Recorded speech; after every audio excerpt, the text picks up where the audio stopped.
So what happened? MKBHD made a video. This is the Samsung Galaxy S20 Ultra Extremist.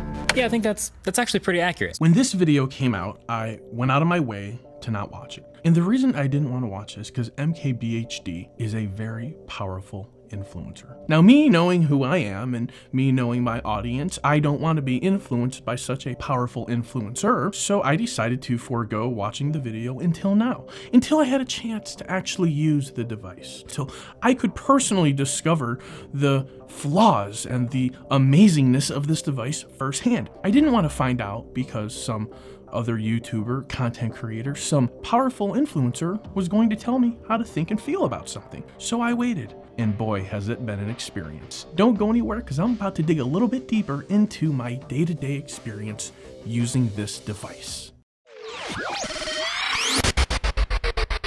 So before I made this video for you, for my viewers, I wanted to spend some time with the device and I wanted to use it and bring you my real world experience and opinion, if you will. And speaking of viewers, I just want to take a moment and say thank you. Yeah, that's right. I am talking to you right now, this very second. I'm so grateful for every view, every subscription to my channel, every thumbs up, every thumbs down, and more importantly, every time you share my content with your friends and family on your social media. I appreciate it from the bottom of my heart, and I wanted to take this opportunity to say thank you, because if it wasn't for viewers like you, I would be making videos for absolutely nobody and just talking to the camera to hear myself talk and rewatching myself over and over again because I made the video and no one else is watching it but me. But that's not the case. You're watching it, and I just wanted to say thank you. So some thoughts that I want to get out of my brain when it comes to the Samsung Galaxy S20 Ultra. Samsung delivered a battery. Giant.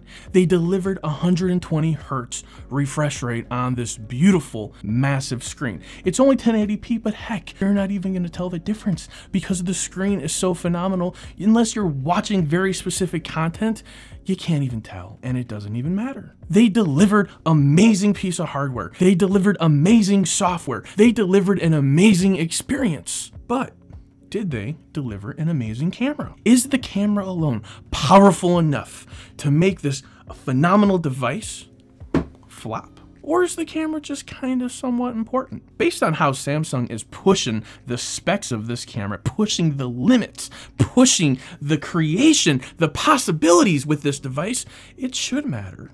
And it should be a factor when you're getting ready to spend close to $1,500. But are you getting your money's worth? Are you getting what you paid for? Could Samsung have done better? I don't know. But what I do know is they have delivered something new, something that we've never seen on a Samsung device before. Sure, there's been other high-end smartphone flagships out there with crazy megapixels and features and all that other stuff, but it's the first time that Samsung has done it. And with the first generation of anything, it is not without flaws. Given my previous video, the Samsung Galaxy Note 10 Plus versus the S20 Ultra camera comparison, ooh, people had opinions on that. People, they just couldn't not believe that the S20 Ultra looked better. Well, we're talking a 12 megapixel sensor going up against a 40 megapixel sensor. How in the world are those pictures not going to look different? Same software, maybe it's a year newer, but at the end of the day, it comes down to your personal preference. This is what I can tell you. Autofocus is an issue. When I pull out my Note 10 Plus, pow, it doesn't go through this let me think, let me jump, let me figure out which of these lenses I need to use to take that picture. It has less of that to think about. It has less of that to go through.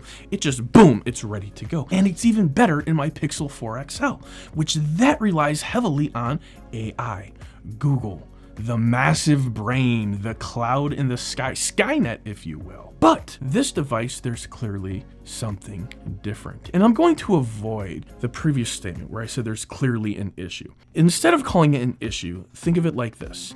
This camera is different from anything that you have ever used before. Have you ever used a Samsung camera on a phone that had 108 megapixels? I don't think so. Unless you're time traveling and you went to the future and then you came back. Right, Scott! One of the things that is bothering me about the tech community right now. And when I say community, I'm not singling you out. I'm singling out people that are on my comments, that are on my Twitter, that have watched a video or two, feel they've become an expert on the matter, and then want to crawl on my comments and trash talk my opinion, but I actually have the phone in my hand and have used it.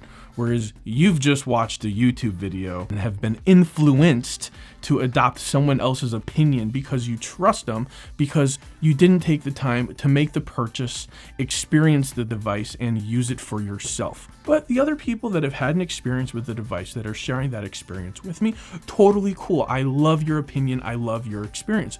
But I've noticed, never before have I seen a group of people, tech enthusiasts, tech lovers, want to see a device fail. And it's made me feel kind of gross, to be honest with you, because we love Samsung. We want to see them succeed. We want to see all brands succeed. I mean, personally, I think it's great. I love my society. I love the world I live in. I love being part of the community. I love being for the love of tech. I love it. I love all of it. But it's left me a gross feeling where people want to see a brand fail. Like, see, I told you all those specs weren't going to make a difference. Take the time and realize there's nothing wrong with this camera. It's just different. It's not what you're used to. The autofocus needs a moment to focus, right? If you're like, hey, this 108 megapixel camera's doing some weird things, right? This lens isn't giving me what I want, so scale it back. You have that power. It's Android. You have the flexibility to scale back those megapixels, to select a different aspect ratio, to not activate the 108 megapixels. You might be like, hey, that's a great feature when I need it, if I need it. That's why I'm buying the device, so I have the features available. You can do whatever you want to do with this device. It is a media machine. It is a content creating powerhouse. I've been able to do amazing things with this device, and I think I've gotten my point across to you. So to all the naysayers out there that never even took the time to go and buy the phone, I say to you now, shut up. No one cares what you have to say because your opinion is not your opinion. You're a follower and you're listening to somebody else's opinion and you're letting somebody else think for you. But if you're the person that bought this phone, used this phone, and decided you're going to return it because you don't like the features, you feel that it's just too expensive for what it delivered, or I don't have a software update quick enough, right? The phone's technically, it hasn't even been out on the market a week. Friday, Saturday, Sunday, I'm recording this Monday night. The phone's been in our hands 4 days. Me, I got lucky. I took possession of mine last Monday. I was super grateful for that, but the phone hasn't even been out that long. So give it a chance, give it a try. Give Samsung a chance to fix it. Give them a chance to make a correction if a correction can be made. Because that's the other thing. I don't even know if this autofocus issue can be fixed through software. It's hardware. You can't send out an over-the-air update to change hardware.